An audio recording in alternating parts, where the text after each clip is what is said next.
Aid Lutfiah dan Saya Raihana Trengrini. kami berdua akan membahas podcast tentang organisasi kampus. Yeay, jadinya apa saja sih organisasi yang ada di kampus, Rey? Kalau organisasi yang ada di fakultas, itu ada himpunan mahasiswa, ada BEM, Badan Eksekutif Mahasiswa tingkat fakultas, dan DPM, Dewan Perwakilan Mahasiswa tingkat fakultas. Serta kalau di universitas itu, untuk warga mahasiswanya itu masih ada BEM tingkat universitas dan MPM atau Majelis Perwakilan Mahasiswa. Terus kegiatannya apa saja sih yang yang dilakuin di BEM? Kalau di BEM itu biasanya tentang naungan tentang olahraga, minat, bakat, atau juga urusan politik misalnya kayak demo atau orasi. Ini kita sebenarnya menyampaikannya lewat mana gitu. Oh, terus kalau Himakom? Kalau Himakom sendiri cakupannya itu bidang akademik.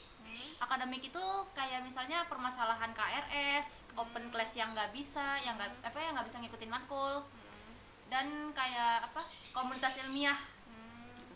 Terus kalau misalkan DPM itu dia lebih kemana?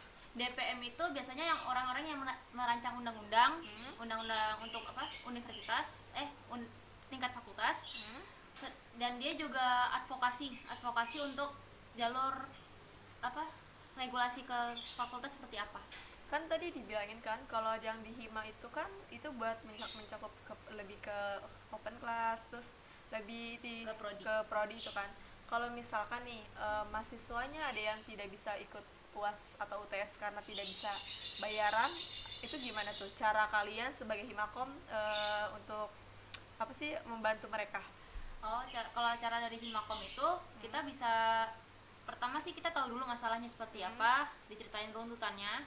Jika memang dia memang harusnya tidak seperti ini, tidak bisa ikut UAS, maka kita akan bantu sebisa kita dan semampu kita. Tapi balik lagi dari pimpinan pun kita akan mengupayakan semestinya. Cuma kalau dari pimpinannya tidak bisa, nanti akan kita kembalikan ke pihak DPM atau ke pihak BEM universitas. Berarti lebih harus ada regulasi dulu. Ya. Terus permasalahannya apa saja sih yang biasa paling kalian sebagai anak Himakom tuh hadapi?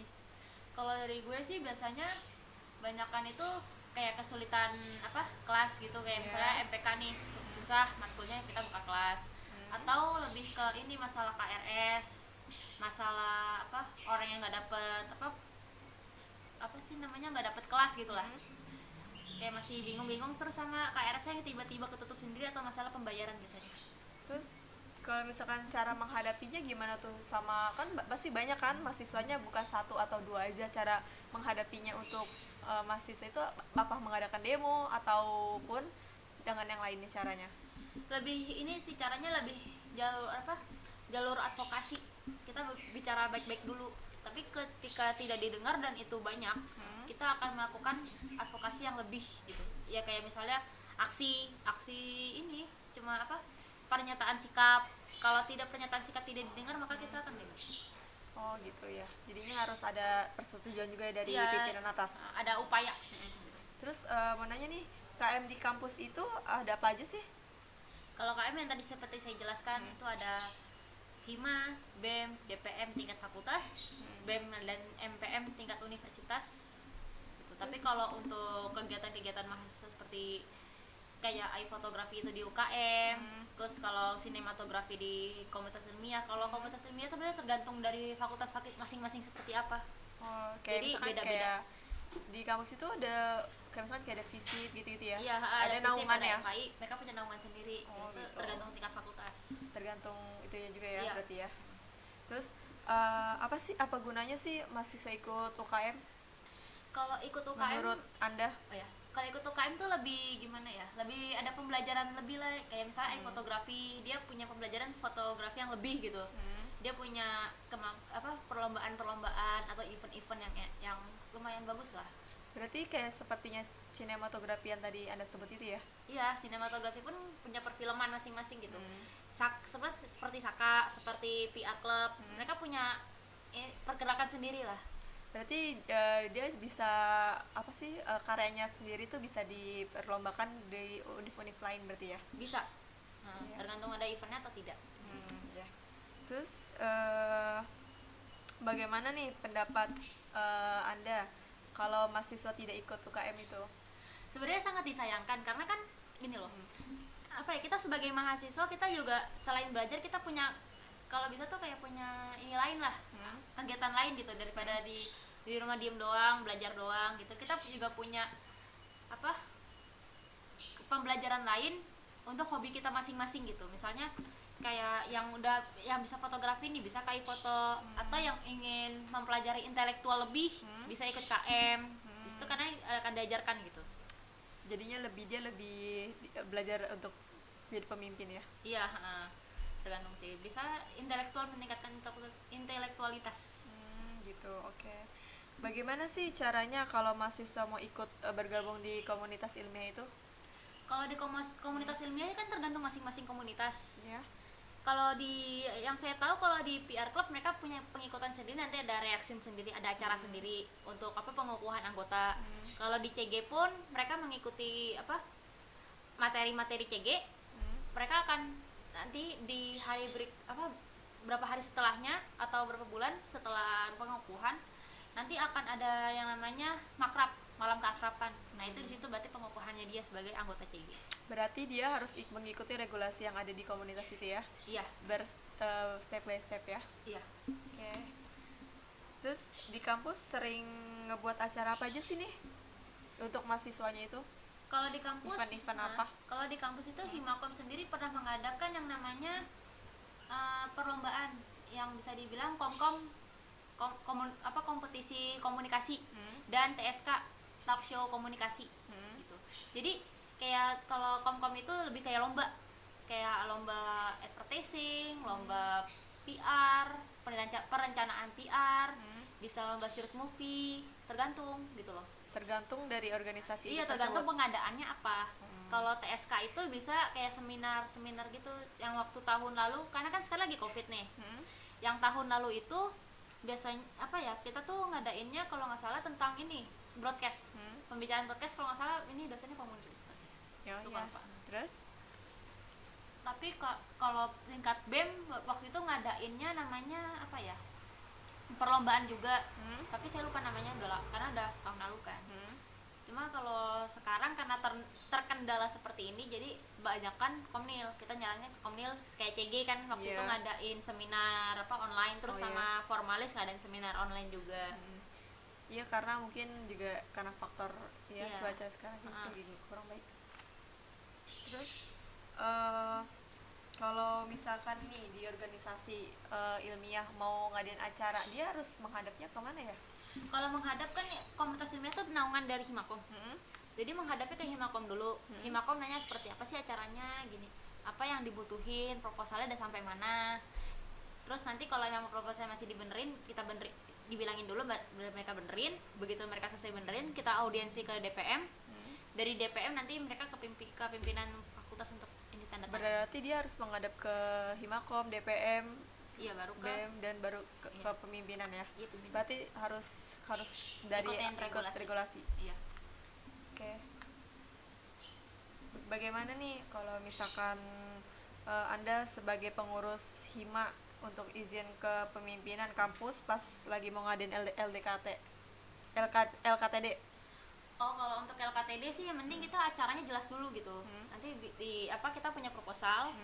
Pengajuan proposalnya nanti kita kasih ke pimpinan. Gimana pimpinan lihatnya, kalau ada revisi kita revisi lagi. Ketika sudah fix kita udah mulai siap-siapin, tapi dari sebelumnya kita udah siapin semua sih.